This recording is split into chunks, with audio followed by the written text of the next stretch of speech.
Hello प्यारे विद्यार्थियों, तो कैसे हैं आप सब। मैं उम्मीद करता हूँ आप सब बहुत अच्छे होंगे। आइए विद्यार्थियों, आप सभी विद्यार्थियों को आपके अपना यूट्यूब परिवार आरएस एकेडमी पर तहे दिल से स्वागत है। तो आइए, आज हम लोग फिर एक नए लेक्चर के साथ जुड़े हैं हम सब लोग। तो आज की लेक्चर में हम लोग का है केमिस्ट्री, जो आपका अलग अलग बोर्डों के लिए हम लोग तैयारी कर रहे हैं। अलग अलग बोर्ड, अलग अलग स्टेट से बच्चे जुड़े रहते हैं, स्टडी करते रहते हैं, अपने अपने बोर्ड की तैयारी करते रहते हैं। तो जैसे हम लोग फर्स्ट लेक्चर में हम लोगों ने पढ़ा था केमिस्ट्री के इंट्रोडक्शन, और हम लोग फर्स्ट लेसन भी स्टार्ट कर दिए थे आपका फर्स्ट लेक्चर में। नहीं, आज हम लोग सेकेंड लेक्चर में, नहीं, आज का जो लेक्चर आपका है ये सेकेंड लेक्चर है। इस लेक्चर में हम लोग कुछ नया देखेंगे और आगे की टॉपिक को हम लोग समझने की प्रयास करेंगे। तो आप सभी विद्यार्थी जुड़ गए हैं, तो चलिए हम लोग शुरू करते हैं आज की क्लास को। सभी बच्चे बने रहेंगे। तो अब सबसे पहले हम लोग सिलेबस को देख लेते हैं फिर से एक बार। सिलेबस आपका क्या है कि सिलेबस यूपी, एमपी, राजस्थान व झारखंड बोर्ड, ये सभी किसी भी बोर्ड के अगर आप बोर्ड एग्जाम की तैयारी कर रहे हैं और आपका सेशन है 25-26 का, आप 2026 में अपना एग्जाम देंगे, फाइनल एग्जाम 12th क्लास का। नहीं, तो ऐसे विद्यार्थी सब जुड़े रहेंगे और आपका एकदम स्टेप बाय स्टेप आपकी केमिस्ट्री की स्टडी कराई जाएगी। आपको कहीं घबराने की आवश्यकता नहीं, घबराने की जरूरी नहीं है। अब बिल्कुल मुफ्त में, कोई इसका आपको फी नहीं देना है, क्योंकि हमने भी आप सभी विद्यार्थियों के लिए कुछ करना चाहते हैं, ताकि बहुत ऐसे विद्यार्थी हैं जो फी की वजह से अपनी अच्छी तैयारी नहीं कर पाते हैं। तो आप विद्यार्थियों के सहूलियत को लेकर के हमने ऑफलाइन भी बैच चला रखा है, ऑफलाइन भी बैच चलता है और ऑनलाइन बैच। तो ऑनलाइन बैच जो आपका होता है, ऑनलाइन क्लास में विद्यार्थियों से 1 रुपया भी नहीं ली जाती है। नहीं, तो आप बच्चे को बहुत अच्छी कंटेंट के साथ अच्छी तरह से एक्सप्लेन करते हुए आपको सभी टॉपिक को बताया जाता है। तो अब विद्यार्थी हम लोग सिलेबस को देख लेते हैं। सिलेबस आपका है UP, MP, Rajasthan, Jharkhand board का जो आपका टोटल केमिस्ट्री के अंदर 16 चैप्टर में 10 चैप्टर ही यहाँ पढ़ना हम लोग को लिए और आसान हो गया है। पहले था आपका 16 चैप्टर पर, अब हम लोग के लिए हो गया कितना, 10 चैप्टर। बिहार बोर्ड में आपका वही है, परंतु बाकी बोर्ड के अंदर सिलेबस को डिक्रीज किया गया, कम किया गया, चैप्टर हटाया गया है। नहीं, इसमें हम लोग को पढ़ना है क्या, पहला विलियन सॉल्यूशन चैप्टर है, दूसरा आपका वैद्युत रसायन है, तीसरा रासायनिक बल गतिकी, चौथा आपका डी ब्लॉक और एफ ब्लॉक के तत्व पढ़ना हम लोग को। इसके बाद 5वां चैप्टर में आपको उपसह संयोजन यौगिक को पढ़ना होगा। इसके बाद आपका अवे आपका फर्स्ट बुक के अंदर होगा केमिस्ट्री का फर्स्ट बुक। नहीं, इसमें आपका फिजिकल केमिस्ट्री और इनऑर्गेनिक केमिस्ट्री हो गया। और इधर जो आपका 6 से लेके 10 तक है हेलो एल्केन तथा हेलो एरिन, एल्कोहल, फिनॉल एवं ईथर, एल्डिहाइड, कीटोन एवं कार्बोक्सिलिक अम्ल 8वां चैप्टर, एमीन 9वां और जैव अणु आपका हो जाएगा 10वां। ये जो आपका आपका 1 से लेके 5 तक एक केमिस्ट्री का सेकेंड बुक, फर्स्ट बुक में केमिस्ट्री का कौन सा बुक आपका, केमिस्ट्री, नहीं, केमिस्ट्री का आपका हो जाएगा भाग 1। भाग 1 के अंतर्गत हम लोग पढ़ेंगे, नहीं, भाग 1 में। इसके बाद प्यारे विद्यार्थी 6 से लेके 10 तक जो आपका है वो केमिस्ट्री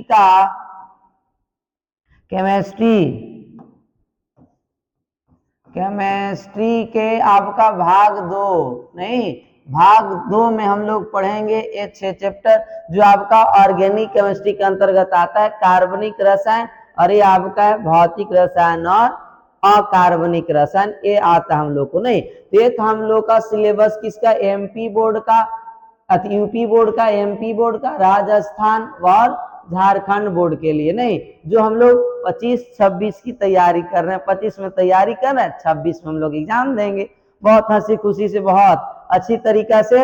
और अब हम लोग देखते हैं बिहार का भी सिलेबस देख लेते हैं, बिहार बोर्ड का क्या है। तो आप देखेंगे बिहार बोर्ड के जितने भी विद्यार्थी हैं वो अपना सिलेबस देख लेंगे। नहीं, उनका भी जो विद्यार्थी 25-26 की तैयारी कर रहे हैं, 26 में एग्जाम देंगे, नहीं तो बिहार बोर्ड में आपका 16 के 16 चैप्टर है। आपका पहला ठोस अवस्था है, जो कि ये चैप्टर आपका बाकी बोर्ड से हटा दिया गया है ना, जैसे कभी हम लोग पीछे देखे तो ठोस अवस्था हटा दी, जो एक्स्ट्रा आपका है। इसके बाद आपका होता है पृष्ठ रसायन भी हटा दिया गया है बाकी बोर्डों के अंदर, लेकिन बिहार बोर्ड में है। इसके बाद तत्वों का निष्कर्षण, ये वो एक्स्ट्रा, ये भी आपका है बिहार बोर्ड में। पी ब्लॉक के तत्व, ये भी आपको पढ़ना है। नहीं, इसके बाद आपका ए हो गया कितने, 3 और 1 4। इधर में आपका एक बहुलक चैप्टर ऐड किया हुआ और एक आपका है दैनिक जीवन में रसायन। ये आपका 6 चैप्टर एक्स्ट्रा पढ़ना है। कौन सी बोर्ड में, बिहार बोर्ड में, समझ गए। नहीं तो बिहार बोर्ड के जितने भी विद्यार्थी हैं उनका सिलेबस थोड़ा सा अलग है। उनके अंदर बिहार बोर्ड के विद्यार्थियों के लिए 16 के 16 चैप्टर है, अभी एक भी चैप्टर नहीं हटाया गया है। बाकी यूपी बोर्ड हो, एमपी बोर्ड हो, राजस्थान बोर्ड हो या झारखंड बोर्ड हो, ये सारी बोर्ड में से 6 चैप्टर हटा दिए गए हैं। ठोस अवस्था, पृष्ठ रसायन, तत्वों के निष्कर्षण, सिद्धांत व प्रक्रम, पी ब्लॉक के तत्व, इसके बाद बहुलक और दैनिक जीवन में रसायन, ये 6 चैप्टर हटा दिया गया बाकी बोर्डों से, पर बिहार में आपका ये पढ़ना है। नहीं तो अब आप लोग बोलेंगे सर ठोस अवस्था से क्यों नहीं स्टार्ट किए। हम लोग ठोस अवस्था भी बाकी चैप्टर को भी बिहार बोर्ड के बच्चे के लिए पढ़ाएंगे। नहीं, और इसके साथ साथ जो भी इससे क्वेश्चन आंसर होगा, क्वेश्चन भी हम लोग करेंगे, नहीं खुद से। तो अभी हम लोग शुरू कर रहे हैं आपका कौन सा चैप्टर, विलियन, जो कॉमन है आपका सारे बोर्डों के लिए है ना, सभी बोर्ड के लिए आपका ये चैप्टर, इसलिए हम लोग स्टार्ट करेंगे कौन सी चैप्टर से, विलियन यानी सॉल्यूशन। नहीं समझ गए, नहीं विलियन चैप्टर से हम लोग शुरू करेंगे, जिसमें कि हम लोग पढ़े भी हैं और आगे। नहीं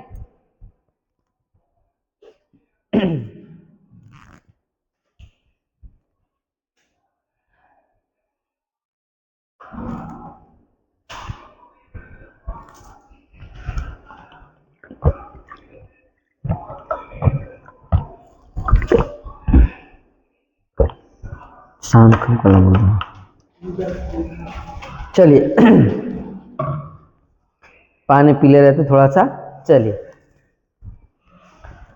अब हम लोग शुरू करेंगे। नहीं तो विलियन चैप्टर हम लोग शुरू किए थे फर्स्ट लेक्चर में, जिसमें हम लोग विलियन के इंट्रोडक्शन, विलियन के बारे में समझा था, विलियन होता क्या है, समझ गए। नहीं तो विलियन के बारे में हम लोग समझे थे। तो आज हम लोग थोड़ा आगे चलेंगे। तो अब यहाँ पर हम लोग का है विलियन के प्रकार। हम लोग विलियन के बारे में डिफिनेशन देख लिए थे हम लोग फर्स्ट लेक्चर में ना।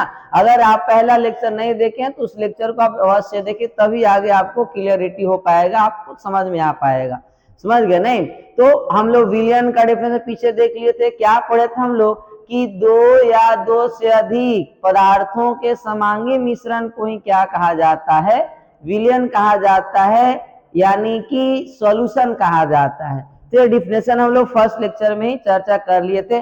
और विलयन के अंदर 2 अवयव होते हैं, एक विलायक और एक होता है विलेय, जिसमें आपका विलायक एक ही हो सकता है, परंतु विलेय आपका एक से ज्यादा भी हो सकते हैं। नहीं ये हम लोगों ने फर्स्ट लेक्चर में देखा था। तो आज हम लोग का है विलयन के प्रकार। हम लोग क्या देखेंगे प्यारे बच्चे, विलयन के प्रकार। अब विलयन के प्रकार क्या होता है सर, इस पर हम लोग चर्चा करेंगे आज, समझ गए ना, टाइप्स ऑफ सॉल्यूशन। तो जैसा कि हम लोग जानते हैं भौतिक अवस्था के आधार पर विलयन जो आपका होता है वो 9 प्रकार का होता है। कितने प्रकार के, 9 प्रकार के। किसकी भौतिक अवस्था, विलायक, विलायक की भौतिक अवस्था के आधार पर विलयन 9 प्रकार का होता है। कैसे होता है सर, तो यहाँ पर लिखेंगे हम लोग पहले, इसके बाद विलयन भौतिक अवस्था के आधार पर लिखते हैं हम लोग। भौतिक अवस्था, भौतिक अवस्था के आधार पर, भौतिक अवस्था के आधार पर विलयन 9 प्रकार के होते हैं, 9 प्रकार के होते हैं। अभी 9 प्रकार देखेंगे हम लोग। कितने प्रकार के होते हैं प्यारे बच्चे? 9 प्रकार के होते हैं ना, ये ध्यान रखेंगे कौन कौन से होते हैं। तो जैसे एक तरफ ले लेते हैं हम लोग विलायक, नहीं एक अरे विलेय, और आपका एक हो जाएगा क्या? विलायक, विलेय व विलायक, विलेय व क्या लेंगे? विलायक। नहीं, चलिए तो अब हम लोग यहाँ पर क्या देखते हैं कि जो विलेय व विलायक है, विलेय भी तीनों अवस्था में हो सकता है, गैस भी हो सकता है, द्रव भी हो सकता है, और ठोस भी हो सकता है। क्लियर है ना? अब विलायक भी तीनों अवस्था में हो सकता है, ठोस, द्रव या गैस। नहीं, यहाँ पर हम लोग लिखेंगे क्या? यहाँ आपका विलायक भी गैस होगा और द्रव भी हो सकता है, इसके बाद ठोस भी हो सकता है, यानी तीनों में से कोई भी अवस्था। नहीं, एक मिनट तो अब यहाँ पर हम लोग क्या करेंगे बच्चे? तो यहाँ देखेंगे हम लोग, अब यहाँ पर एक एक करके देखते हैं। विलेय जो गैस है, तीन विलायक की तीनों अवस्था में मिल सकता है, गैस गैस के साथ में मिल सकता है, गैस द्रव के साथ में, गैस ठोस के साथ में। सबका उदाहरण के साथ हम लोग देखेंगे, समझने की प्रयास करेंगे। तो गैस मिल गया किससे प्यारे बच्चे? गैस से। गैस मिला आपका द्रव से, गैस मिला आपका किससे? ठोस से। तो कितने हो गए? 3। कितने हो गए? 3। इसके बाद इसके बाद क्या होगा? द्रव मिलेगा गैस से, और द्रव मिलेगा द्रव से, फिर द्रव मिल सकता है ठोस से। समझ में आ रही है ना? इसके बाद आपका क्या? अगर ठोस भी गैस में घुल सकता है, और ठोस द्रव का विलयन, ठोस ठोस का विलयन। तो इस तरह से 3 और 3 6 और 3 कितने हो गए? 9। यानी भौतिक अवस्था के आधार पर विलयन कितने प्रकार के होते हैं प्यारे विद्यार्थियों? तो 9 प्रकार के होते हैं सर। कितने प्रकार के होते हैं? 9 प्रकार के होते हैं। क्लियर है ना? जैसे में आप देख, जैसे गैस गैस का मिश्रण क्या होगा सर? तो आप नाइट्रोजन और ऑक्सीजन को मिला दीजिए, नाइट्रोजन व ऑक्सीजन का मिश्रण। नहीं, अगर आप एग्जाम्पल देखें तो एग्जाम्पल क्या हो सकता है आपका? नाइट्रोजन प्लस आपका क्या? नाइट्रोजन व ऑक्सीजन को मिला देंगे। नहीं, नाइट्रोजन और ऑक्सीजन का मिश्रण, तो ये आपका क्या है? गैस गैस का विलयन हो जाएगा, नाइट्रोजन ऑक्सीजन आपस में मिल जाएगा, तो ये आपका क्या बन जाएगा? ये विलयन। और ये किस प्रकार का विलयन होगा? गैस गैस में विलयन होगा ना, ये चीज ध्यान रखेंगे। अब बात आता है सर कि जो विलयन की अवस्था होता है वह किस पर निर्भर करता है? तो आप समझ लेना प्यारे विद्यार्थियों, विलयन की अवस्था विलायक की अवस्था पर निर्भर करता है। अगर विलायक आपका गैस है तो विलयन भी होगा आपका गैस, अगर विलायक द्रव है तो विलयन भी होगा द्रव, अगर विलायक ठोस है तो विलयन भी होगा ठोस। क्लियर है ना? इस तरह से हम लोग विलयन को 9 प्रकार समझ सकते हैं। अगर आपका विलायक गैस है और विलेय तीनों में से कोई भी हो, गैस हो, द्रव हो, ठोस हो, तो विलयन आपका कौन सी अवस्था में होगा? गैसीय अवस्था में, यानी गैसीय प्रकार का विलयन हो गया। अगर आपका विलायक द्रव है और विलेय 3 में से कोई भी है, गैस हो, द्रव हो या ठोस हो, विलयन आपका कौन सी अवस्था में प्राप्त होगा? द्रव अवस्था में ही प्राप्त होगा। अगर विलायक ठोस अवस्था में है तो विलेय तीनों में से कोई भी हो, गैस हो, द्रव हो या ठोस हो, आपका विलयन कौन सी अवस्था में प्राप्त होगा? ठोस अवस्था में ही प्राप्त होगा। कौन सी अवस्था में? ठोस अवस्था में प्राप्त होगा। समझ में आ रही सबको? सभी विद्यार्थी ध्यान से समझेंगे। नहीं तो बहुत आसान तरीका था हम लोगों को 9 प्रकार समझने का विलयन का। अब हम लोग सबको विथ एग्जाम्पल उदाहरण के साथ देखते हैं। समझ गए ना? जो आपका एनसीईआरटी में दिया हुआ है वही एग्जाम्पल को हम लोग यहाँ पर देखेंगे और समझेंगे। यहाँ पर बताया कि एग्जाम्पल हमने आपको क्या कि नाइट्रोजन व किसका? ऑक्सीजन का मिश्रण करा दीजिए। समझ गया नहीं। इसी तरह से और बहुत सारे आपका उदाहरण है कि नहीं है, ये चीजें। तो अब आगे हम लोग चलते हैं नेक्स्ट स्लाइड में। आपका यहाँ पर दिया हुआ है विलयन के प्रकार। अब विलयन के प्रकार यानी कि टाइप्स ऑफ सॉल्यूशन, भौतिक अवस्था के आधार पर है। तो विलयन के प्रकार, गैसीय विलयन। गैसीय विलयन का मतलब विलायक आपका गैस होगा। विलायक क्या होगा? गैस। यहाँ देख सकते हैं विलायक आपका तीनों कंडीशन में क्या है? गैस है।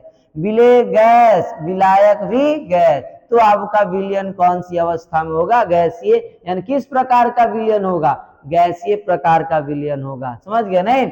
जैसे गैस गैस का मिश्रण होगा ऑक्सीजन व नाइट्रोजन। अभी जैसे हम लोगों ने देखा ऑक्सीजन व नाइट्रोजन गैस का मिश्रण, गैस गैस का विलयन आपका है। विलेय द्रव, विलायक क्या है? गैस। जैसे क्लोरोफॉर्म को किसमें मिला दिया गया?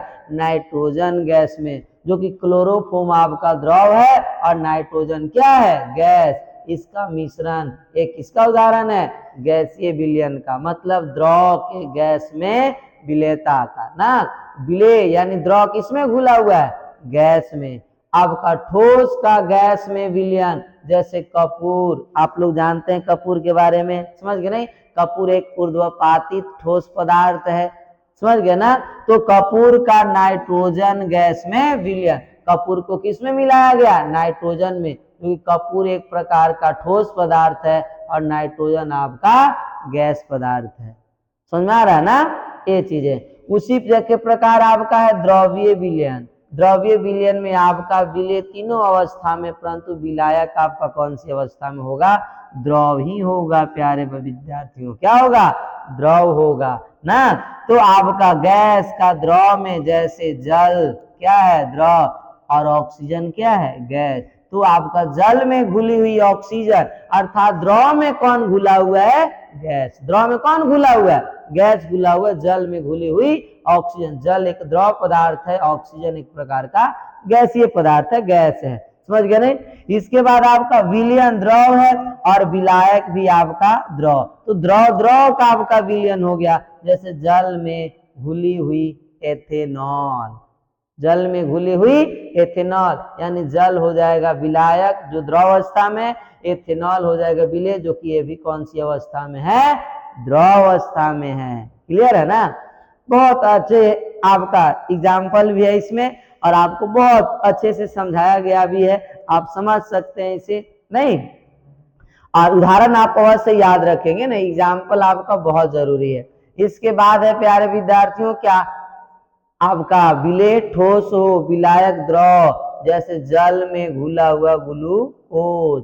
जल में आप चीनी घोल दीजिए, ग्लूकोज घोल दीजिए, नहीं नमक घोल दीजिए, ये सब आपका नहीं, द्रव में ठोस का विलयन है, यानी ठोस द्रव का आपका विलयन हो जाएगा।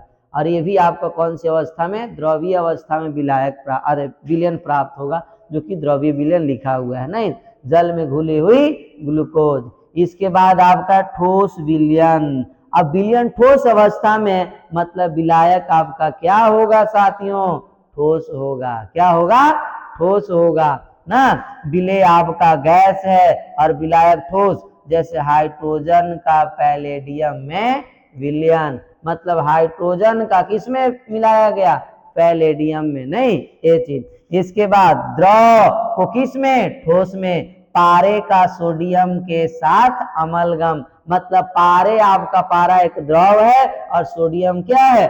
ठोस है। तो पारे का सोडियम के साथ अमलगम। और आप याद रखना प्यारे विद्यार्थियों, पारा और सोडियम क्या है? दोनों धातु है, और जब दो धातु मिलते हैं तो किसका निर्माण होता है? मिश्र धातु का। किसका निर्माण होता है? मिश्र धातु का। इसके बाद है साथियों ठोस और ठोस, विलेय भी ठोस, विलायक भी ठोस, जैसे तांबे का सोने में विलयन, मतलब तांबा और सोने को एक में मिला देंगे तो तांबा भी ठोस और आपका क्या है? सोना भी ठोस। ये दोनों ठोस ठोस का विलयन हो जाएगा। क्लियर है ना? तो कैसा लगा आप सभी विद्यार्थियों को? कमेंट में बताएंगे कि हम लोग जो अभी विलयन का प्रकार पढ़े, ये आपको कैसा लगा? समझ में आया या नहीं आया? आपको दिक्कत है? कहाँ पे दिक्कत है? आप कमेंट में अपना जरूर डाउट्स को रखेंगे, क्योंकि प्यारे विद्यार्थियों हम लोग यहाँ सीखने आए हैं, हमें भी कुछ आपसे सीखना है, आपको भी हमें कुछ हमसे कुछ सीखना है। तो आप पूछने में घबराएं नहीं, पूछने के लिए कोई एक थोड़ा सा भी संकोच नहीं आनी चाहिए, क्योंकि आप सीखने आए हैं नहीं, और आप हम भी सिखाने आए, हम भी आपसे सीखने आए, हमें भी जहां दिक्कत होता है आपसे पूछेंगे। समझ गए ना ये चीजें। तो चलिए, तो हम लोग विलयन के प्रकार देख लिया। अब चलते हम लोग आगे, आपका क्या है आगे देखते हैं हम लोग नेक्स्ट टॉपिक। अब फिर से विलयन के दो प्रकार मुख्य है। हम लोग अभी जो देखे वो था आपका भौतिक अवस्था के आधार पर विलयन के प्रकार, नहीं फिजिकल स्टेट के आधार पर था, भौतिक अवस्था के आधार पर था।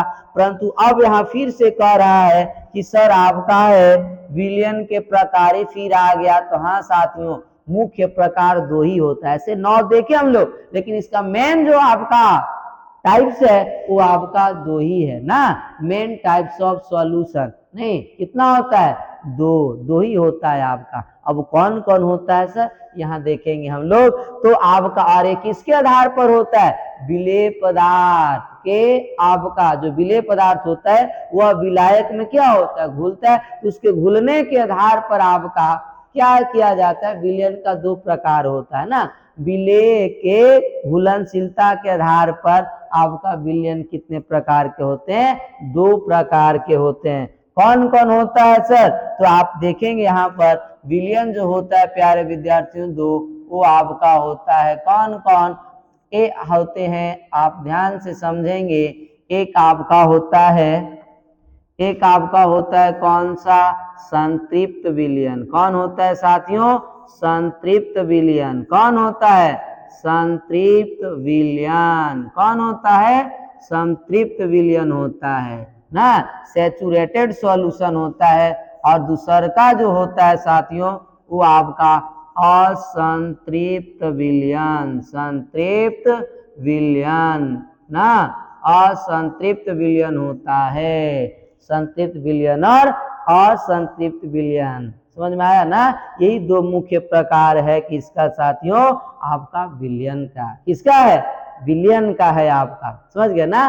तो अब आता है सर संतृप्त विलयन किसको बोलेंगे, असंतृप्त किसको बोलेंगे हम लोग। तो आप क्या करना, एक बॉटल लेना, क्या लेना, एक बॉटल, और एक बॉटल में पानी भर लेना। पानी में भरने, पानी लेने के बाद आपका उसमें 500 ml या 400 300 ml जितना हो, तो आप 400 ml या 500 ml पानी लेकर के इस बॉटल के अंदर आप घोलते जाएंगे, घोलते जाएंगे। 1 चम्मच विलेय डालने के बाद वो कौची हो गया, घुल गया। 2 चम्मच डाले तो भी वह कौची हो गया, घुल गया। तीसरा चम्मच डाल दे तो भी घुल गया। लेकिन जैसे ही 4था चम्मच डाले तो अब घुलने वाला नहीं है, मतलब अब विलेय पदार्थ और घुलेगा नहीं।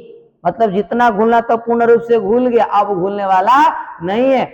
ऐसे विलयन को बोला जाता है संतृप्त विलयन। और जब घुलते जाएगा तो कैसा हो जाएगा, असंतृप्त विलयन। समझ में आ गया ना। या सिंपल सा आप डिफिनेशन याद रख सकते हैं, वह विलयन जिसमें विलेय पदार्थ पूर्ण रूप से घुल जाता है उसे क्या बोलते हैं हम लोग, संतृप्त विलयन। और जिसमें विलेय पूर्ण रूप से नहीं घुलता है उसको बोला जाता है असंतृप्त विलयन। क्या बोलते हैं, असंतृप्त विलयन कहा जाता है। क्लियर है ना, ये चीज ध्यान रखेंगे। तो अब आगे हम लोग चलते हैं, क्या भाई, आगे आपके यहाँ पर अगर डिफिनेशन लिखे तो क्या लिख सकते हैं कि ऐसे विलयन जिसमें आपका क्या हो, विलेय पदार्थ ना, जिसमें विलेय पदार्थ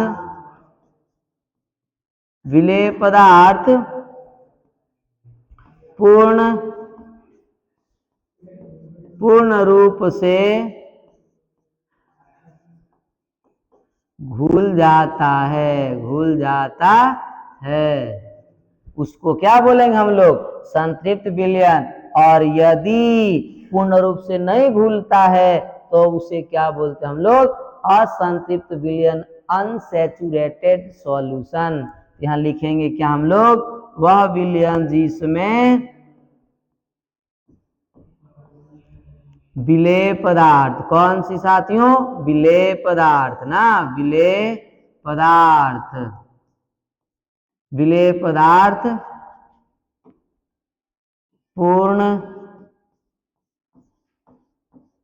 पूर्ण रूप से नहीं घुलता है, नहीं घुलता है, उसे क्या बोलेंगे हम लोग? असंतृप्त विलयन। अगर घुल जाएगा पूरी तरह से संतृप्त और नहीं घुलेगा तब उसको क्या बोलेंगे? असंतृप्त विलयन कहा जाता है। समझ गए नहीं? या एक और इसका डिफिनेशन होता है कि वह विलयन जिसमें और अधिक विलेय नहीं घुल सकता है, नहीं घुलता है, मतलब जितना घुलना था उतना पूर्ण रूप से घुल गया, अब अगर डालेंगे तो वह घुलने वाला नहीं है, तो ऐसे विलयन को क्या बोलते हैं हम लोग? संतृप्त विलयन कहते हैं। और घुलते जा रहे हैं, घुलते जा रहे हैं, घुलते जा रहा है, घुलते जाएगा तब वो आपका क्या होगा? असंतृप्त विलयन। क्या होगा? असंतृप्त विलयन होता है। समझ गए ना? ये चीजें ध्यान रखेंगे। ये था हम लोग का संतृप्त विलयन और असंतृप्त विलयन, यानी विलेय के घुलनशीलता के आधार पर ना, विलेय कितना, विलेय की विलेयता के आधार पर कह सकते हैं। विलेयता के आधार पर आपका विलयन कितने प्रकार के होते हैं? 2। अगर आप चाहें तो ऊपर में लिख सकते हैं विलेयता के आधार पर। किसके आधार पर साथियों? विलेयता के आधार पर ना, विलेयता, विलेयता के आधार पर नहीं, विलयन, विलयन के 2 मुख्य प्रकार है।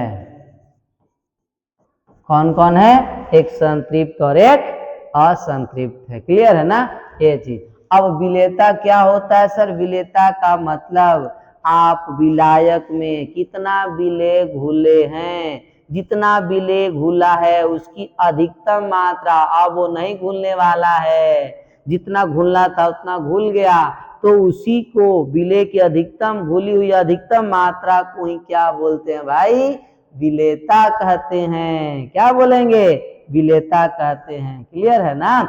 मतलब आप जो भी विलायक में विलेय पदार्थ घोले, अब वो विलेय पदार्थ की जितनी मात्रा आपका अधिकतम घुली गई है, जैसे 4 चम्मच घोले, 4 चम्मच ज्यादा अब नहीं घुल रहा है, वह 4 चम्मच वो जो अधिकतम मात्रा है उसी को बोला जाता है उसका विलेयता। उसी को क्या बोलते हैं? उसका विलेयता। आगे आएगा हम लोग समझेंगे विलेयता के बारे में। तो क्लियर है ना आपका संतृप्त विलयन और असंतृप्त विलयन। अब आइए हम लोग पूर्ण रूप से डिफिनेशन लिखते हैं संतृप्त विलयन अर्थात सैचुरेटेड सॉल्यूशन और असंतृप्त विलयन अनसैचुरेटेड सॉल्यूशन का। चलिए हम लोग आगे चलते हैं आपका संतृप्त विलयन और असंतृप्त विलयन के डिफिनेशन की तरफ। क्या है?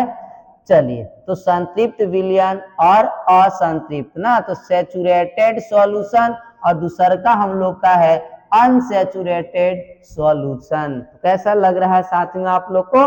चलिए, तो अब यहाँ पर हम लोग डिफिनेशन लिखते हैं क्या साथियों?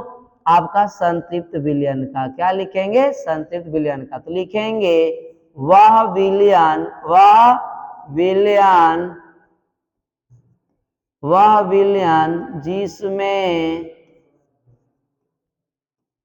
जिसमें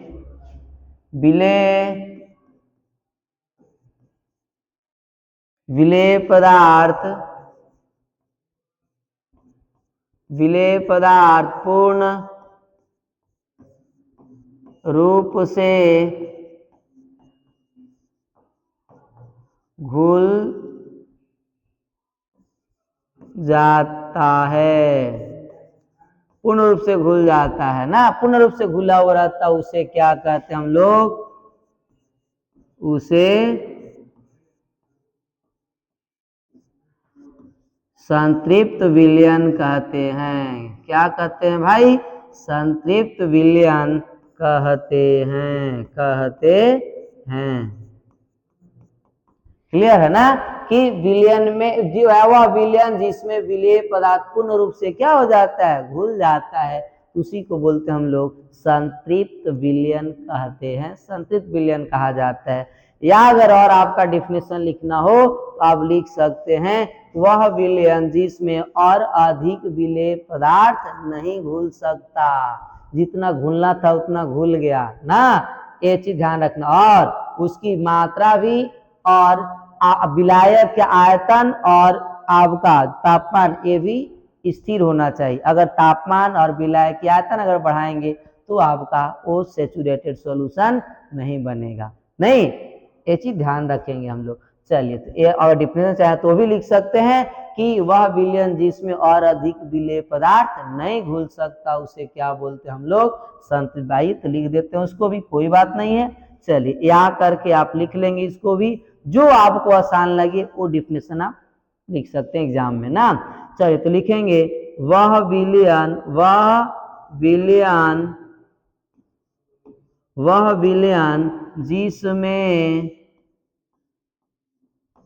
जिसमें और अधिक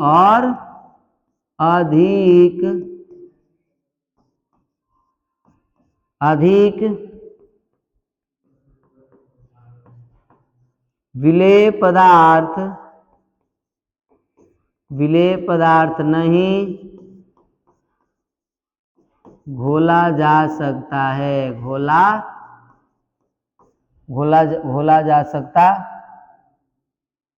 घोला जा सकता है, क्या लिखेंगे हम लोग, घोला जा सकता है,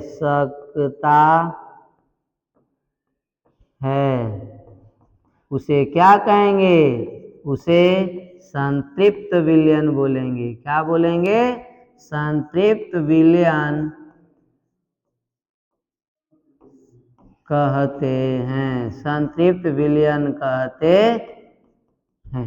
क्लियर है ना, ये चीज ध्यान रखेंगे।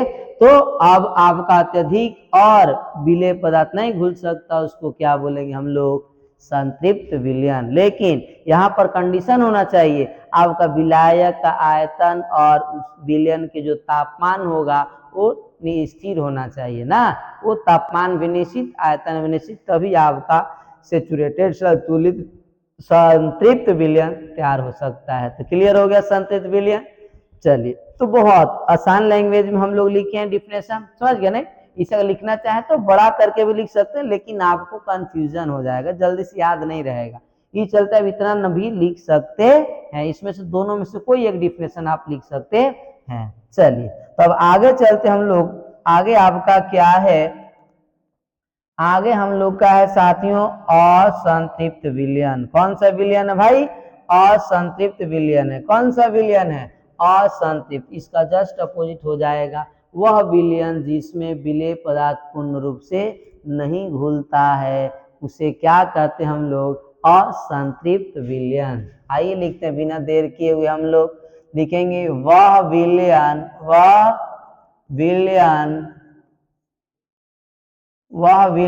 जिसमें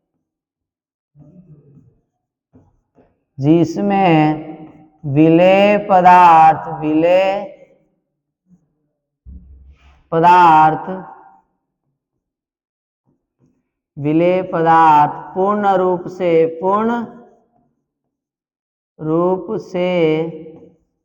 पूर्ण रूप से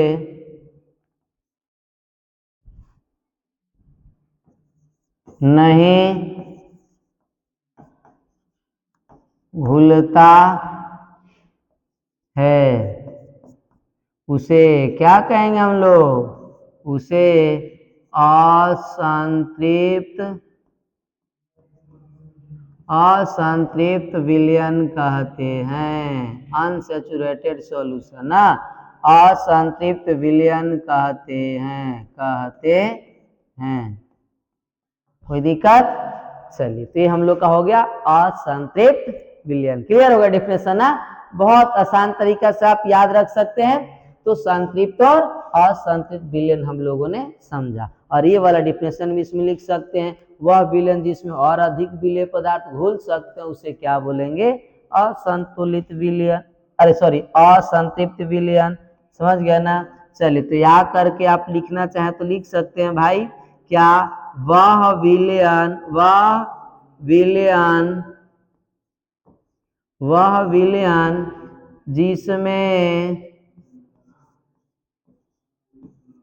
जिसमें और अधिक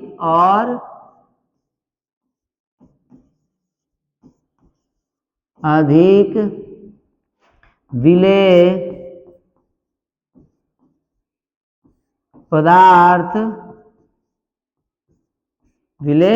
पदार्थ क्या किया जा सकता है, घोला जा सकता है, क्या घोला जा सकता है, उसे क्या कहेंगे हम लोग, उसे असंतृप्त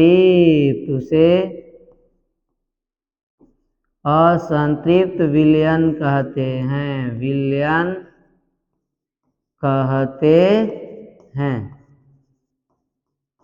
समझ गए ना। ये चीजें हैं। तो आपका असंतृप्त मन और अधिक विलेय पदार्थ घुल सकता है, और घुलते जाएगा तो क्या रहेगा, वो आपका असंतृप्त घुलना बंद हो गया, अब नहीं घुलेगा, तब होगा आपका कौन सा, संतृप्त विलयन। समझ गए ना। सिंपल सा आपको बताया कि एक बोतल लीजिएगा, अब एक बोतल में आप देखना, एक बोतल जल ले ली यानी 500 ml, अब उसमें 1 चम्मच घोले तो भी घुल गया, दूसर का चम्मच डाले तो भी घुल गया, अब तीसर का चम्मच डाले तो घुल नहीं रहा है, अब नहीं घुल रहा है, इसका मतलब वो कौन सा विलयन बन गया, संतृप्त। अगर तीसर का चम्मच भी घुल जाता, चौथा भी घुल जाता, घुलते जाता, तब वो आपका कौन हो जाता साथियों, असंतृप्त विलयन। क्या हो जाएगा, असंतृप्त विलयन हो जाएगा। समझ गए ना। तो इस तरह से हम लोग डिफाइन कर सकते हैं विलयन के मुख्य प्रकार जो विलेयता के आधार पर हैं, संतृप्त विलयन और असंतृप्त विलयन। दोनों का डेफिनेशन हमने लिखा है, और आप अपने पेन और कॉपी से लिखेंगे। और एक और बात प्यारे साथियों, आप लोगों को आपका हैंड राइटिंग नोट्स और जो आपका पैनल पीडीएफ होगा, दोनों नोट्स आपको डिस्क्रिप्शन में मिल जाएगा। हैंड रिटेन नोट्स जो आपका है वो भी मिल जाएगा, मेरे द्वारा बनाया गया हैंड रिटेन नोट्स आपका वो मिलेगा पीडीएफ के फॉर्म में, और पैनल पीडीएफ भी आपको प्रोवाइड कराया जाएगा, बिल्कुल मुफ्त, 1 रुपया भी आपको नहीं देना है। समझ गए ना, ये चीज है। तो आप अभी समझेंगे, जब आप समझ लेंगे आपको पीडीएफ मिलेगा, वहां से पीडीएफ को आप डाउनलोड करके आराम से अपनी कॉपी में नोट डाउन कर सकते हैं। समझ गए ना ये चीज, ताकि जब हम रिवाइज करें एग्जाम के टाइम में, उस टाइम आपको तकलीफ ना हो। आप हर एक टॉपिक, जिस टॉपिक को यहाँ रिवीजन कराया जाएगा, उस टॉपिक को आप पहले से घर पर पढ़ के आएंगे और अच्छे से आपको बेहतर से समझ में आ पाएगा एग्जाम के टाइम में। तो चलिए, ये चीज हम लोग संतृप्त और असंतृप्त समझ गए। अब साथियों, आप अगर इजाजत देते हैं, अगर आप समझ गए हैं, तो हम अगले टॉपिक की तरफ चलते हैं। समझ गए ना। अगर नहीं भी समझे होंगे, अगर आपको कहीं दिक्कत रह गया होगा, आप जरूर अपना कमेंट कीजिए और उसका जवाब देने की प्रयास करेंगे। चलिए आगे आपका है। अब हम लोग का है विलयन की सांद्रता। विलयन की सांद्रता नहीं, अब विलयन की सांद्रता का मतलब क्या होता है, नहीं, ये चीज हम लोग देखेंगे। कंसेंट्रेशन ऑफ सॉल्यूशन, ये चीज विलयन की सांद्रता जो आपका 7 प्रकार का, कितने प्रकार का है, 7। तो सबसे पहले हम देखते हैं सर, विलयन का मतलब तो समझ गया हमने, सांद्रता का मतलब क्या होता है। तो सिंपल है भाई, आपने अभी जो 500 ml जल लिया था और उसमें जो 2 चम्मच चीनी डाला था, अब यहाँ पर अगर आपसे पूछा जाए 2 चम्मच डाला है, परंतु उसमें, या फिर आप कोई भी आप लिए जल और उसमें कोई विलेय मिला दिए, मिलाने के बाद अब आपसे पूछेगा ना उसमें कितना विलेय मिलाया है, अर्थात कितना चीनी मिलाया, कितना पानी मिलाया, उसकी मात्रा तो कुछ बताना होगा ना। उसी की मात्रा को सांद्रता के पदों में व्यक्त किया जाता है, दर्शाया जाता है ना। इसको बोल सकते हैं कि विलयन में उपस्थित जो अवयव की मात्रा होता है, विलेय की जो मात्रा होता है, उसी मात्रा को प्रदर्शित करना क्या, सांद्रता के पदों में प्रदर्शित करना क्या कहलाता है, विलयन की सांद्रता। तो सांद्रता का मतलब होता है जो भी आपका विलयन के अंदर अवयव है उस अवयव की मात्रा। अब अवयव की मात्रा ग्राम में भी हो सकता है, ml में भी हो सकता है, मोल संख्या के रूप में भी हो सकता है, सब अलग अलग तरीका से होता है ना। तो विलयन की सांद्रता को लगभग आपका मुख्य रूप से 7 सांद्रता के पदों में व्यक्त किया जाता है। 7 तरह से विलयन की सांद्रता को दर्शाया जाता है। कितने तरह से आपका, 7 तरह से। तो इस सातों को हम लोग एक एक करके पढ़ेंगे। पहला है आपका क्या साथियों, भार प्रतिशत, इसी को द्रव्यमान प्रतिशत भी कहा जाता है। क्या कहा जाता है साथियों, द्रव्यमान। क्या बोला जाता है, द्रव्यमान प्रतिशत ना, ये चीज ध्यान रखेंगे। अगर द्रव्यमान प्रतिशत के रूप में लिखेंगे तो m/m आपका हो जाता है, ये ध्यान रखेंगे। आयतन प्रतिशत, वॉल्यूम परसेंटेज, वॉल्यूम परसेंटेज। इसके बाद होता है तीसरा पार्ट्स पर मिलियन, जिसको हम लोग ppm के रूप में लिखते हैं। इसके बाद मोल प्रभाज, मोल प्रभाज का एक और नाम है आपका मोल अंश।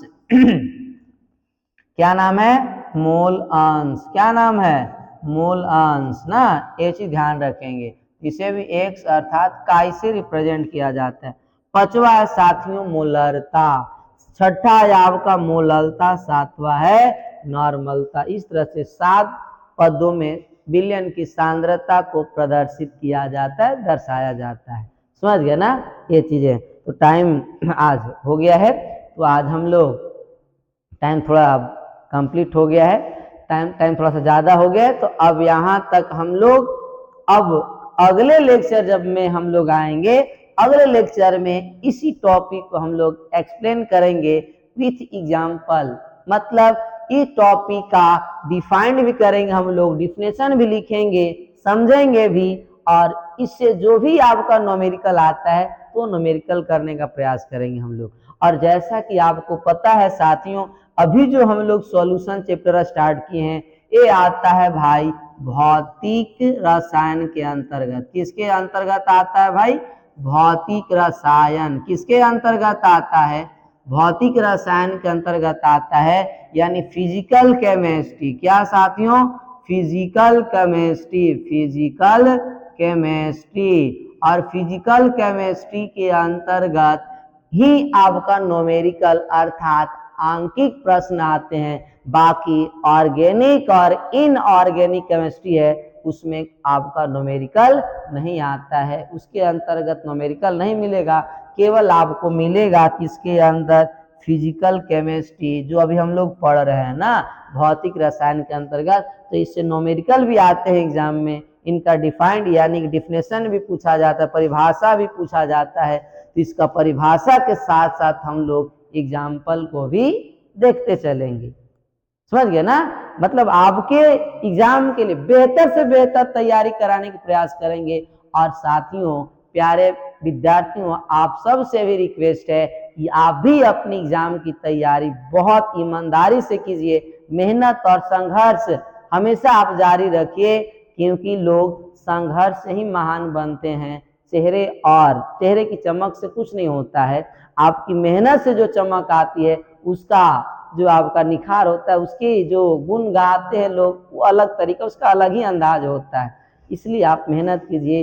कहा जाता है साथियों, अगर प्यारे विद्यार्थियों आप बोर्ड एग्जाम नकल करके तो पास हो सकते हैं, आप नकल करेंगे आप पास हो सकते हैं, अच्छे मार्क्स ला सकते हैं, परसेंटेज भी अच्छा आएगा, परंतु आपका उससे फ्यूचर सेटल नहीं हो जाएगा, आपका लाइफ सेटल नहीं हो जाएगा, बाद में और जाकर के तकलीफ होगी। इसलिए आप अभी से ही अगर प्रयास करेंगे, मेहनत करने की कोशिश करेंगे, तो आपको आगे चल करके एग्जाम में किसी प्रकार का कोई दिक्कत नहीं होगा। आप रिलैक्स माइंड से अपने एग्जाम लिख सकते हैं। और जब आप खुद से एग्जाम लिख कर आते हैं, उसकी खुशी बहुत अलग तरीका से आता है। समझ गए ना, इसलिए आप अभी तैयारी पूरी मेहनत के साथ कीजिए, ताकि एग्जाम में किसी की सहारा लेने की जरूरत ना पड़े, नकल करने की जरूरत ना पड़े। समझ गए ना। ये चीज है। तो आज यहीं तक, फिर हम लोग नेक्स्ट लेक्चर में सारे टॉपिक को एक्सप्लेन करेंगे और समझेंगे।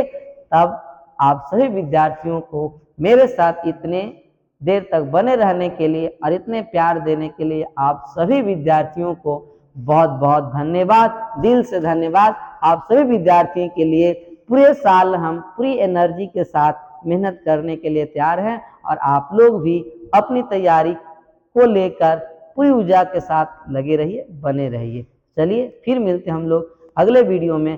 तब तक आप सब अपना नोट्स बनाते रहिए। जय हिंद।